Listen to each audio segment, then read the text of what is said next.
Hey guys, welcome back to my channel.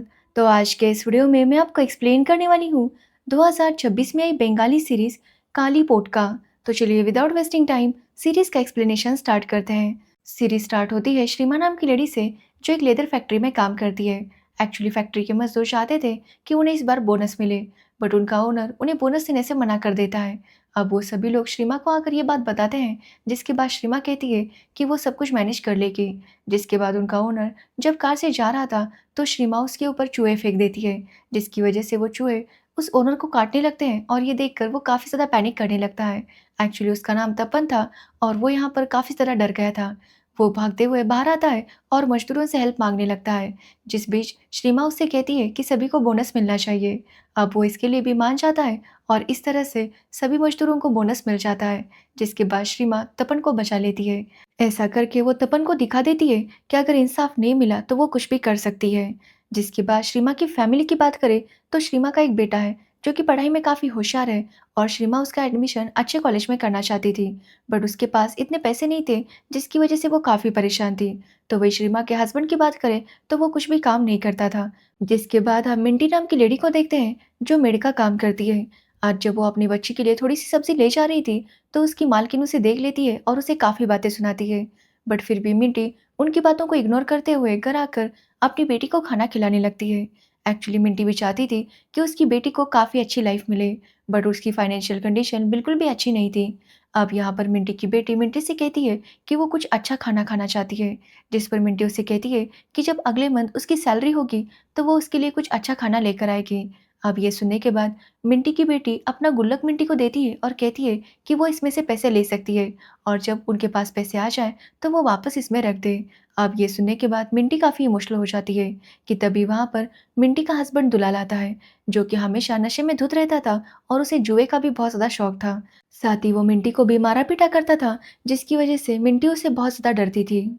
जिसके बाद हम रिंकू को देखते हैं, जो कि एक कंटेंट क्रिएटर है और उसकी फैमिली में से कोई भी नहीं था। रिंकू अक्सर अपने वीडियोज़ बनाया करती और उसके काफ़ी ज़्यादा फॉलोअर्स भी थे।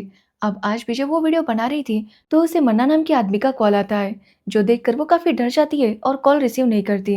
ये देखने के बाद कुछ टाइम बाद मन्ना खुद वहाँ पर आ जाता है और रिंकू को धमकाता है कि अगर रिंकू ने उसके पैसे नहीं दे, तो वो उसे उठाकर लेकर जाएगा। अब ये सुनने के बाद रिंकू काफ़ी डर जाती है। जिसके बाद हम रानी को देखते हैं, जो दिन भर रिक्शा चलाती है और रात में वो लोगों के साथ इंटीमेट होती है। एक्चुअली रानी का एक बेटा है जिसे वो एक अच्छी लाइफ देना चाहती है और इसी के लिए पैसे कमाने के लिए वो ये सब काम किया करती थी। साथ ही उसकी सास की भी जिम्मेदारी रानी के ऊपर ही थी। अब यहाँ पर हमें पता चलता है कि ये चारों दोस्त हैं। इन सब की लाइफ में अपने अपने प्रॉब्लम्स थे, बट चारों का ही सपना था कि वो कभी ना कभी रिच बनेगी और एक अच्छी लाइफ जिएगी। अब यहाँ पर मिंटी सबको बताने लगती है कि कैसे कल उसके हस्बैंड ने फिर से उसे मारा। अब ये सुनने के बाद श्रीमा उसे कहती है कि मिंटी को अपने हस्बैंड से इतना नहीं डरना चाहिए और अगर आइंदा वो उसे मारने की कोशिश करेगा तो मिंटी खुद ही उसे मार दे और हमेशा के लिए ख़त्म कर दे। जो सुनकर मिंटी भी काफ़ी शॉक थी। जिसके बाद हम दुलाल को देखते हैं, जो फिर से आज जुआ खेलने के लिए गया था। तभी वहाँ का वेटर दुलाल से कहता है कि वो उसका सारा हिसाब चुकता कर दे, बट दुलाल उस वेटर को एटीट्यूड दिखाने लगता है, जो देखकर राणा वहाँ पर आता है, जो कि एक बहुत बड़ा डॉन है। अब दुलाल पहले राणा को भी बातें सुनाने लगता है, बट राणा तुरंत अपनी गन निकालता है, जो देखकर दुलाल काफ़ी हैरान था। यहाँ पर राणा दुलाल से कहता है कि वो चुपचाप उसके सारे पैसे लौटा दे और अगर उसने ऐसा नहीं किया तो वो उसे ख़त्म कर देगा। अब ये सुनने के बाद दुलाल काफ़ी डर जाता है और वो तुरंत वहाँ से निकल आता है। जिसके बाद दुलाल घर आता है और काफ़ी हंगामा करने लगता है। वो आज फिर से मिंटी को पीटता है और उससे पैसे मांगने लगता है, बट मिंटी कहती है कि उसके पास पैसे नहीं है। ये सुनने के बाद दुलाल घर में हर तरफ पैसे ढूंढता है और उसे कुछ पैसे मिल भी जाते हैं, बट वो पैसे काफ़ी नहीं थे, तो वो अपनी बेटी का गुल्लक भी फोड़ देता है और उसमें से पैसे लेकर जाने लगता है। ये देखकर उसकी बेटी रोने लगती है और अपने पापा से कहती है कि ये पैसे उसके स्कूल के एडमिशन के लिए है, बट दुलाल किसी की भी बात सुनने के लिए तैयार नहीं था। वो मिंटी को भी अपने साथ ले जाने लगता है ताकि वो मिंटी को राणा को दे सके और इसके बदले उसका कर्जा माफ हो सके। अब ये देखकर मिंटी काफी हैरान थी और उसका गुस्सा आज बाहर निकलता है। वो दुलाल की शराब की बोतल से ही दुलाल के सर पर वार करती है, जिसके बाद दुलाल वहीं पर गिर जाता है। तो वह ये देखकर मिंटी भी काफी डर गई थी और वो भी बेहोश हो जाती है। जिसके कुछ टाइम बाद जब उसे होश आता है तो ये सब देखकर वो काफी हैरान थी, क्योंकि अब उसने अपने पति को ही मार दिया था। मिंटी को कुछ भी समझ नहीं आ रहा था, तो वो श्रीमा को कॉल करके घर बुलाती है। अब श्रीमा जब वहाँ पर आती है तो वहाँ पर लाश देखकर वो समझ जाती है कि मिंटी ने अपने पति को मारा है। बट वो इस बात से काफ़ी हैरान थी क्योंकि मिंटी इतनी डरपोक थी, फिर भी उसने अपने हस्बैंड को मार दिया था। अब श्रीमा मिंटी से कहती है कि अगर मिंटी ने इस बारे में पुलिस को बताया तो मिंटी को जेल हो जाएगी और पता नहीं वो बाहर कब निकलेगी और तब तक उसकी बेटी का क्या होगा। अब ये बात सुनकर मिंटी भी काफ़ी डर जाती है। वो यहाँ पर श्रीमा को बताती है कि दुलाल की इंश्योरेंस पॉलिसी थी, इसका मतलब ये है कि उन्हें अब काफ़ी सारे पैसे मिलेंगे। इसलिए वो कहती है कि उन पैसों में से आधे पैसे श्रीमा को देगी, बस वो उसे इस प्रॉब्लम से बाहर निकाले। अब ये सुनने के बाद श्रीमा भी उसकी मदद करने के लिए मान जाती है क्योंकि उसे भी पैसों की बहुत ज़्यादा ज़रूरत थी। अब श्रीमा मिंटी से कहती है कि वो दुलाल की बॉडी को अपने घर लेकर जाएगी, बट तब तक मिंटी कहीं भी बाहर ना निकले और किसी से भी कुछ भी ना कहे। जिसके बाद श्रीमा वहाँ पर रानी को बुलाती है क्योंकि रानी का ऑटो था, तो वो लोग दुलाल की बॉडी उसकी ऑटो में रख कर ले जा सकते थे। अब ये सब बात जब रानी को पता चलती है तो रानी कहती है कि वो इस सब में इन्वॉल्व नहीं होना चाहती। अब ये सुनने पर श्रीमा उसे डांट कर कहती है कि रानी को किसी के साथ भी सोना पड़ता है और अगर रानी ने उनकी अभी मदद की तो उसे भी पैसे मिलेंगे, जिसकी वजह से आइंदा उसे ऐसा कुछ भी करने की ज़रूरत नहीं पड़ेगी। अब ये बात सुनकर रानी भी इसके लिए मान जाती है, जिसके बाद वो लोग दुलाल की बॉडी को उसके ऑटो में रखकर श्रीमा के घर पर लेकर आते हैं। जिसके बाद हम मिंटी को देखते हैं जो अपने घर को अच्छे से साफ करने लगती है ताकि कहीं पर भी खून का दाग ना मिले। तो वही श्रीमा के घर पर कोई भी नहीं था, जिसकी वजह से ये लोग दुलाल की बॉडी को उसके घर पर लेकर आए थे। अब श्रीमा फैसला करती है कि वो लोग दुलाल की बॉडी के टुकड़े करेंगे और अलग-अलग जगह पर फेंक देंगे ताकि किसी को भी उनके ऊपर शक ना हो। बट ये दोनों काफ़ी डर रही थी कि तभी वो देखती है कि दुलाल जिंदा था। दुलाल जब इन दोनों को देखता है तो कहता है कि वो दोनों उसके साथ रोमांस क्यों नहीं करती। अब ये बात सुनने पर श्रीमा को काफ़ी गुस्सा आता है और वो दुलाल के सर पर वार करती है, जिसकी वजह से फाइनली दुलाल की मौत हो जाती है। तभी वहाँ पर कोई दरवाजे की घंटी बजाता है और ये देखकर ये दोनों काफ़ी डर जाती है।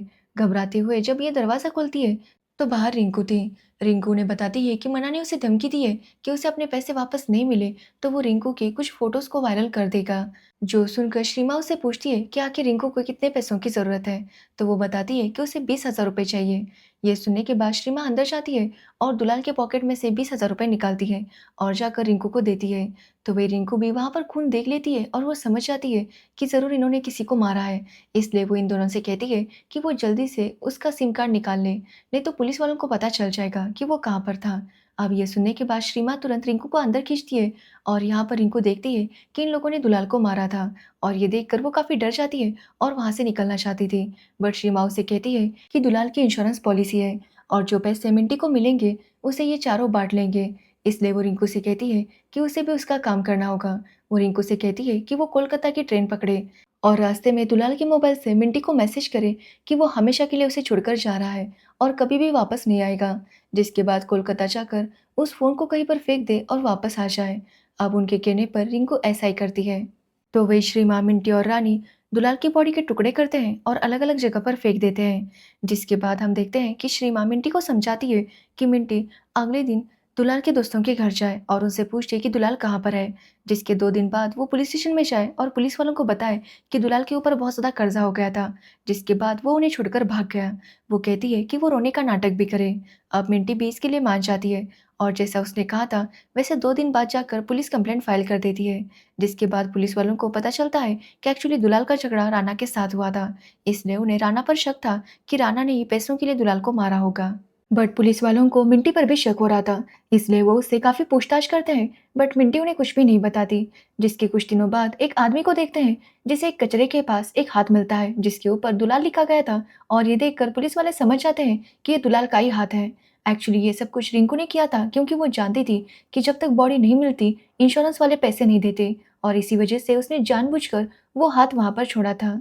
अब पुलिस वालों को बस 2 ही लोगों पर शक था। एक थी मिंटी, जिससे वो काफ़ी सवाल करते हैं बट मिंटी कुछ भी नहीं बताती और दूसरा था राना पर। उन्हें राना पर ज़्यादा शक हो रहा था क्योंकि इस तरह से काट कर बॉडी को फेंक देना ये किसी पक्के क्रिमिनल का ही काम हो सकता है। जिसके बाद ये चारों फिर से मिलती है और यही सोचने लगती है कि आगे इन्हें क्या करना है। अब यहाँ पर श्रीमा कहती है कि उन्हें दुलाल की मौत का इल्ज़ाम किसी पर लगाना होगा ताकि वो लोग इस सब से छूट सके। अब ये लोग काफ़ी सोचते हैं और जिसके बाद वो डिसाइड करते हैं कि वो राना के ऊपर ही सारा ब्लेम डाल देंगे क्योंकि राना ने ही दुलाल को धमकी दी थी और वैसे भी राना एक क्रिमिनल है, तो पुलिस वालों को भी इस बात पर जल्दी से यकीन हो जाएगा। जिसके बाद प्लान बनाते हैं और रानी राना के घर जाती है। अब राना भी उसके रूप के जाल में फंस जाता है और उसके साथ रोमांस करने लगता है। और इसी बीच श्रीमा और बाकी लोग राना के घर में घुस जाते हैं और दुलाल के कुछ बॉडी पार्ट्स को उसके घर में रखकर वहां से निकल जाते हैं। अब अगले दिन पुलिस वाले जब राना से पूछताछ करने के लिए आते हैं तो वो राना के घर की तलाश लेते हैं और उन्हें वहां पर वो बॉडी पार्ट्स मिल जाते हैं, जो देखकर पुलिस वालों को यकीन हो जाता है कि राना ने ही दुलाल को मारा है। जिसके बाद वो लोग राना को पकड़कर ले जा रहे थे। तभी हम देखते हैं कि राना की वाइफ और उसका बेटा राना को ही देख रहे थे, बट वो कुछ भी कर नहीं सकते थे। यहाँ पर हमें पता चलता है कि पुलिस को अननोन नंबर से कॉल आया था और उन्होंने उसे खबर दी थी कि राना ने दुलाल को मारा है और इसी वजह से पुलिस उसके घर पर आकर तलाशी ले रही थी। अब जाहिर सी बात है, ये कॉल श्रीमा और उसके दोस्तों ने ही किया था। जिसके बाद ऐसे ही कुछ महीने गुजर जाते हैं और फाइनली मिंटी को इंश्योरेंस का सारा पैसा मिल जाता है, जिसकी वजह से ये चारों काफी ज्यादा खुश थे। अब मिंटी वो सारे पैसे लेकर आने वाली थी ताकि ये चारों आपस में बांट सके। अब मिंटी जब वहां पर आती है तो बताती है कि वो पैसों वाला बैग तो घर में ही भूल कर आई। ये सुनकर ये तीनों काफी हैरान थी। तब मिंटी उन्हें बताती है कि वो पैसे नहीं देगी। एक्चुअली मिंटी ने अब तक जो कुछ भी हुआ वो सब कुछ रिकॉर्ड किया था, मतलब किस तरह से इन लोगों ने दुलाल की बॉडी को कट किया था और अलग अलग पार्ट्स करके उन्हें अलग अलग जगह पर फेंक दिया था। अब ये सब सुनकर ये तीनों ही काफी हैरान थी। मिंटी कहती है कि उसने अपनी बेटी के लिए अपने पति को मारा है और इसलिए वो चाहती है कि ये सारे पैसे उसकी बेटी को मिले ताकि वो उसे सारी खुशियां दे सके। अब ये सुनकर श्रीमा काफी गुस्सा हो जाती है तो मिंटी कहती है कि उसने ये वीडियो 12 अलग अलग जगह पर रखा है और अगर मिंटी के साथ कुछ भी हुआ तो ये वीडियो वायरल हो जाएगा। अब ये सुनने के बाद श्रीमा और बाकी सभी काफी हैरान थे और वो चुपचाप वहां से निकल जाते हैं। जिसके बाद रिंकू जब घर पर थी तभी वहां पर मना आ जाता है क्योंकि उसे अपने पैसे चाहिए थे। अब रिंकू के पास पैसे नहीं थे, इसलिए वो रिंकू के कपड़े निकाल कर उसका वीडियो शूट करने वाला था। बट तभी रिंकू उसे बताती है कि उसके पास तो पैसे नहीं है, बट वो किसी ऐसी औरत को जानती है जिसने अपने पति को मारकर इंश्योरेंस के काफी सारे पैसे लिए हैं। अब ये सब सुनने के बाद मना भी काफी हैरान था। जिसके बाद अगले दिन वो इन चारों को मिलने के लिए बुलाता है और उन्हें बताता है कि उसे किसी को मारने की सुपारी मिली है और वो चाहता है कि ये चारों बॉडी को ठिकाने लगाने में उसकी मदद करें। अब यहाँ पर मना इन्हें धमकाता है कि अगर उन्होंने उसकी बात नहीं मानी तो वो पुलिस को जाकर सब कुछ सच बता देगा। जिसके बाद ना चाहते हुए भी इन चारों को मना के साथ काम करना पड़ता है। एक्चुअली मना उन्हें गोडाउन टाइप में लेकर जाता है जहाँ पर हर रोज कोई ना कोई बॉडी आती और इन चारों को उन्हें ठिकाने लगाना था। अब ये चारों के पास कोई ऑप्शन नहीं था, इसलिए ये फिर से उन बॉडीज को काट कर अलग अलग जगह पर उन्हें फेंकने लगती है। अब एक दिन जब वो लोग ऑटो से जा रहे थे तभी वहां पर पुलिस वाला आता है और इनसे पूछता है कि बैग में क्या है। तो ये लोग बताते हैं कि इसमें चिकन है। जिसके बाद वो पुलिस वाला चेक करता है तो सच में उसमें चिकन का ही फ्लैश था। अब यहाँ पर हमें पता चलता है कि श्रीमा को पता था कि कभी ना कभी उनकी ऑटो की तलाशी होगी और इसी वजह से उसने ऑटो की जो सीट थी उसके नीचे जगह बनाई थी ताकि वहां पर वो बॉडी रख सके और बैग में चिकन रखा था ताकि जब भी कोई चेकिंग करे तो सबको ऐसा ही लगे कि उनके साथ चिकन है। जिसके बाद वो लोग एक तालाब के पास जाते हैं जहाँ पर काफी मछलियाँ थी और वहां पर उस बॉडी को फेंक देते हैं। अब ऐसे ही कुछ दिन गुजर जाते हैं और श्रीमा कहती है कि वो चारों ही ऐसे धंधे में अब फंस चुकी है और चाहकर भी वो यहाँ से बाहर नहीं निकल सकती, इसलिए उन्हें अब ठीक से काम करना होगा और साथ ही वो एक दूसरे के साथ धोखा नहीं करेगी। अब ये सुनने के बाद मिंटी काफी इमोशनल हो जाती है और सबसे माफी मांगती है। वो कहती है कि उसने अपनी बेटी के प्यार में अपने दोस्तों को धोखा दिया, बट अब उसे अपनी गलती का एहसास हो चुका है। साथ ही वो बताती है कि उसने इंश्योरेंस में से 1 रुपए भी खर्च नहीं किया है। अब ये सुनने के बाद सब लोग उसे माफ कर देते हैं क्योंकि मिंटी सच में बहुत ज्यादा पछता रही थी। जिसके बाद ये चारों फिर से मिलकर काम करने लगते हैं और इनके काम से मन्ना भी काफी खुश था, जिसकी वजह से वो इन्हें काफी अच्छे पैसे भी दे रहा था। जिसकी वजह से इन चारों की जो भी फाइनेंशियल प्रॉब्लम्स थी वो सारी सॉल्व हो गई थी। बट हम देखते हैं कि कंटिन्यूसली कोई इनके ऊपर नजर रख रहा था। अब ये चारों एक लिक्विड लेकर आती है जिसमें बॉडी डालने के बाद बॉडी पिघल जाया करती थी, जिसकी वजह से इनका काम अब और ज्यादा आसान हो गया था। अब उनके पास एक दिन एक बॉडी आती है जिसे देखकर ये चारों ही काफी हैरान थी। एक्चुअली ये बॉडी मन्ना की थी और उसके ऊपर लिखा गया था कि अगली बारी तुम्हारी। ये देखकर ये लोग समझ जाती है कि इनके काम के बारे में किसी को पता चल चुका है, इसलिए श्रीमा डिसाइड करती है कि अब ये चारों एक दूसरे से कुछ दिनों के लिए नहीं मिलेंगे। जिसके बाद ये लोग अपने अपने घर चले जाते हैं। तो वही हम पुलिस वालों को देखते हैं जो बहुत ज्यादा परेशान थे क्योंकि शहर से काफी सारे लोग गायब हो रहे थे और उनकी बॉडी तक नहीं मिल रही थी। तो वही हम देखते हैं कि इन चारों की लाइफ में कोई ना कोई प्रॉब्लम शुरू हो गई थी, जैसे कि रिंकू के फॉलोअर्स कम हो रहे थे और श्रीमा के बेटे के पास काफी सारे ड्रग्स मिले थे। ये देखकर ये चारों काफी डर जाती है कि तभी इन चारों को एक मैसेज आता है जिसमें कहा गया था कि उसे अभी का अभी 6 लाख रुपए चाहिए, नहीं तो वो उनकी सच्चाई सबको बता देगा। अब ये चारों ही 6 लाख रुपए लेकर एक जगह पर रख देती है जहाँ पर उन्हें रखने के लिए कहा गया था और यहाँ पर हमें पता चलता है कि ये सब कुछ रानी ने किया था। एक्चुअली रानी सारे पैसे लेकर यहाँ से भाग जाना चाहती थी ताकि वो नई लाइफ शुरू कर सके, और इसी वजह से वो अपने दोस्तों को इस तरह से धमकी भरे मैसेजेस दे रही थी। अब रानी जब घर आती है पैसे लेकर, तो वो देखती है कि उसकी तस्वीरें हर जगह पर लगा दी गई थी। ये देखकर वो काफी घबरा जाती है और अपने बेटे को लेकर वहां से निकलने लगती है कि तभी वहां पर राणा आता है और रानी के घर को आग लगाता है। अब रानी के घर के अंदर उसकी सास थी जो आग में जलकर मर जाती है। अब यहाँ पर वो राणा को सारे पैसे देती है और कहती है कि वो उसे छोड़ दे, बट राणा उन सारे पैसों को उसी आग में फेंक देता है और कहता है कि उसे पैसे नहीं बल्कि बदला चाहिए। अब यहाँ पर हमें पता चलता है कि जब राणा को पुलिस वालों ने अरेस्ट किया था, तो राणा का बेटा ये देखकर काफी अपसेट हो गया था। उसे स्कूल से भी निकाला गया था और सारे बच्चे उसे चिढ़ा रहे थे कि उसका पापा गुंडा है, जिसकी वजह से वो अपने पापा से नफरत करने लगा था। अब राणा की वाइफ भी राणा से कहती है कि अगर वो अपने बेटे से प्यार करता है तो वो अपने बेटे से दूर रहे। ये सुनकर राणा पूरी तरह से टूट गया था, क्योंकि उसे अपने बेटे से बहुत प्यार था और इन्हीं की वजह से उसका बेटा उसे नफरत करने लगा था। इसलिए अब राणा ने फैसला कर लिया था कि वो हर हाल में इन चारों से बदला लेकर रहेगा।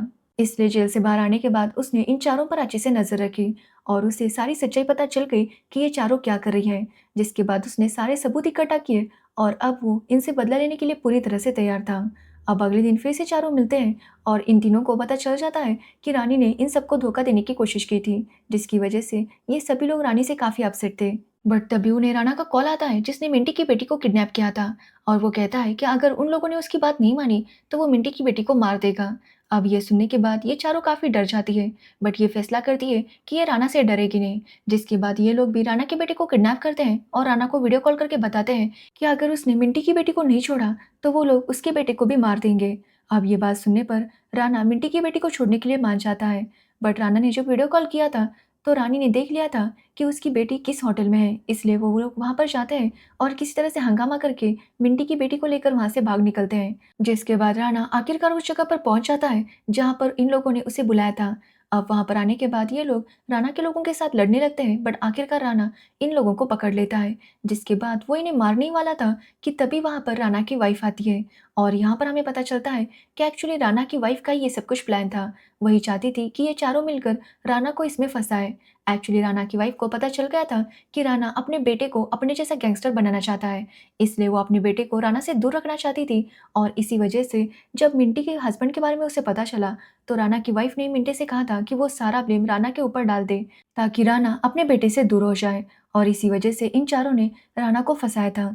अब राणा को जब पता चलता है कि ये सब कुछ उसकी वाइफ का प्लान था, तो वो उसे मारने के लिए आने लगता है, बट ये चारों उसके ऊपर हमला कर देती है और आखिरकार राणा को भी मारकर उसकी बॉडी को भी इस तरह से छुपा देती है कि वो कभी भी किसी को नहीं मिलती।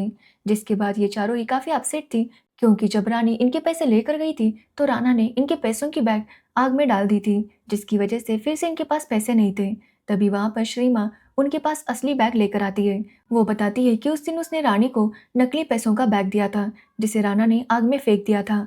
अब ये देखकर ये सभी लोग काफी खुश हो जाती है, क्योंकि इनके पास इनके पैसे भी वापस आ गए थे और इनकी प्रॉब्लम हमेशा के लिए सॉल्व हो गई थी। और इसी के साथ ये सीरीज एंड हो जाती है। तो ये थी काली पोट का सीरीज की स्टोरी।